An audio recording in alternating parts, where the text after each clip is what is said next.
As soon as I opened the front door, I could hear them arguing. Recently, it was all they seemed to do.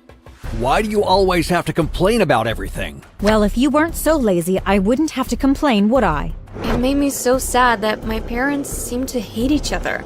You're probably thinking this is just another story about a miserable family. Well, just wait and see what you find out at the end of this video, because you are not gonna believe it.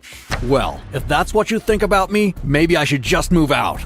Do you know that's the most sensible thing you have said in a very long time? So that's what my dad ended up doing.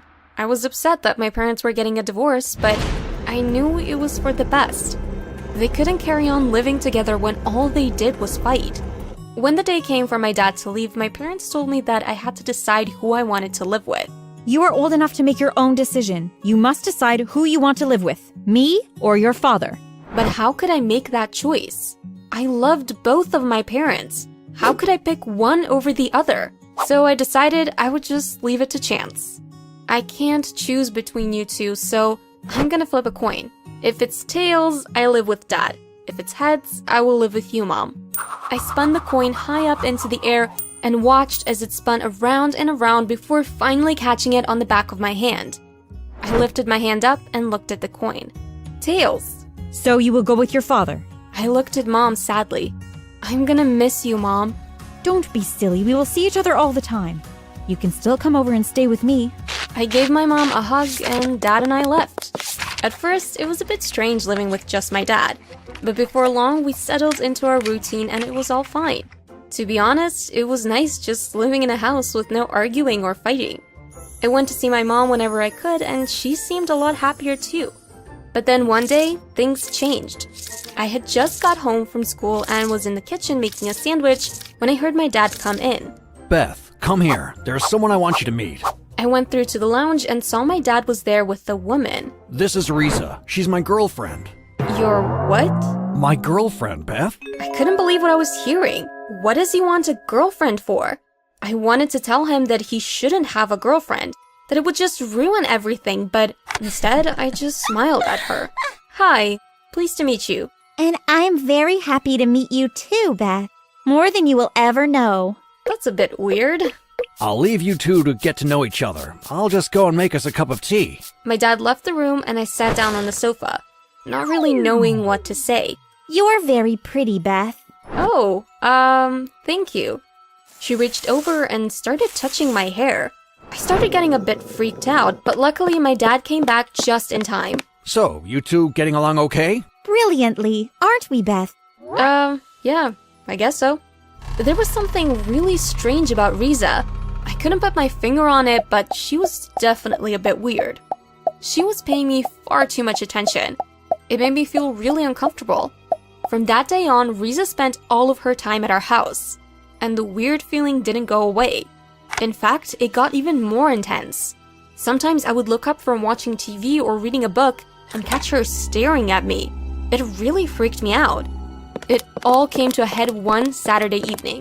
Dad and Riza had gone out for dinner and I had decided to have an early night. I was fast asleep in bed when something suddenly woke me. I opened my eyes and I saw Riza standing at my bedroom door just staring at me. I closed my eyes, but when I opened them again, she had disappeared. What is it with that woman? Why does she constantly stare at me? The next morning, when I was alone with my dad, I told him about what had happened the night before. It's just weird, Dad. She was just standing at the doorway staring at me. Don't be silly, Beth. Riza wouldn't do that. You must have been hallucinating. Maybe my dad is right. I mean, I suppose it could have just been a dream. I decided to give Riza the benefit of the doubt. I mean, apart from the staring, she seemed nice enough.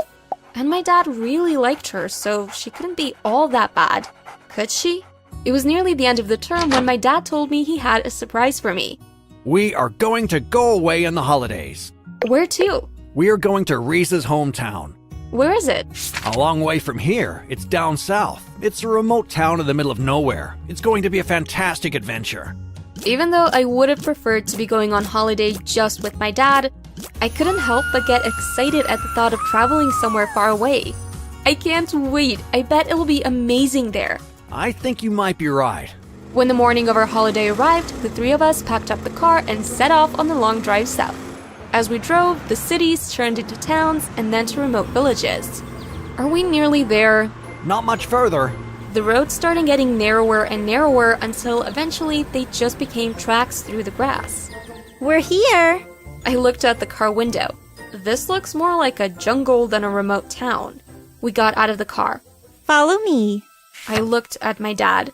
Was it just me that thought Riza was sounding really weird and acting strangely? It was like she was a different person. But my dad didn't seem to notice. He just walked after Riza, beckoning me to follow them. We walked through the jungle and came out onto a clearing. There was a group of people standing there as though they were a welcoming party. I was expecting them to crowd around us and say hello, but instead one of them shouted, Grab her! The next thing I knew, I was surrounded by them, and they were dragging me away from my dad and Riza. What are you doing? Stop it! But they didn't listen to me. They pushed me into some kind of cage and locked the door. Leave her alone! Riza, why are they locking Beth up? Because she is special. I saw the look of confusion on my dad's face. Well, I know she is special to me, but why do they think she is special? Because she has the rarest body in the world. I wondered what on earth she was talking about. My body was just like anyone else's body. Definitely nothing special. What do you mean? Her mother was from the jungle as well, and you have the blood of the ancient ancestors from this jungle too. Together, you made the only child in the world to have this DNA. But what are you going to do with her? We are going to sacrifice her to the gods. Panic started rising up inside me, and I thought I was gonna pass out. I could see the worried look on my dad's face when he heard what Riza was planning. You have to release her. Set her free right now. I'm sorry. We are not going to do that. She is too important to us. But she is just a schoolgirl. To you, maybe. But to us, she is the most important girl in the world. Please, don't hurt me. I'll do anything you want. Please, don't sacrifice me. I'm sorry. We don't have any choice. Dad? Help me! Help me! My dad took one look at my panic-stricken face and ran towards the cage. He started pulling at the door, trying to break it open, but it was no use. Within seconds, he was surrounded by the villagers. They unlocked the door and threw him inside the cage with me. I ran over to him. Are you okay, Dad? I'm fine. The two of us sat huddled together watching and wondering what was about to happen next. Riza came over and stood outside the cage. Don't try to escape because you won't get anywhere. I will see you in the morning. With that, she turned around and walked off with the group of people. Oh, Dad, what are we gonna do? Don't worry, Beth. I won't let anything happen to you. But you heard what she said. There's no way for us to escape from here. We will find a way. Don't worry. The two of us sat there in the darkness. I was terrified. And suddenly, I heard a noise. Did you hear that? What was it? I don't know. It came from that direction. I looked to where my dad was pointing. It was pitch black, but I thought I could make out a shadow in the darkness. Who is it? Shh. Mom? I couldn't believe it. My mom was standing on the other side of the cage. What are you doing here? How did you know where to find us? One of my close friends here in the jungle told me that my daughter and my ex-husband were here in the jungle. I just had a feeling that Riza was up to no good. I got here as soon as I could. They said I have some rare body. They want to sacrifice me to the gods. You have to get us out of here. Okay, just stay quiet. I will look for something to break the lock. Dad and I sat there in silence. It seemed like an eternity, but then my mom reappeared. Stand back. I'm going to smash the lock with this stone. Dad and I moved to the back of the cage, and I watched as my mom lifted the huge stone up into the air and brought it crashing down onto the lock. The lock smashed into pieces, and Mom quickly opened the door. Come on. We don't have much time. We have to get out of here. My dad pushed me out of the door, and I followed my mom through the jungle. I could hear shots from behind us. Hurry. They know we have escaped. We picked up the pace and raced through the jungle, but just as we were about to reach my dad's car, someone stepped out of the shadows. Riza! Stop! You can't leave. We need her. You're crazy, Riza. You can't sacrifice my daughter. I can and I will. Is that the only reason you wanted to be my girlfriend? So that you could get close to Beth? I admit that was the reason at first, but then I started to fall in love with you. Well, if you love me, then let Beth go. Riza looked like she was considering it, but then she just laughed. You don't think I would put you before the gods, do you? You're the crazy one. My dad looked at my mom and me and then reached inside his pocket. He threw his car keys to my mom. Go! Take my car and get Beth out of here! But what about you, Dad? Don't worry about me. I will stay behind to block Reezer and her people. I stood there hesitating. Go on, there's no time to lose. Your dad is right, Beth. We have to get you out of here. I love you, Dad. I love you too. Mom and I ran ahead and jumped into Dad's car.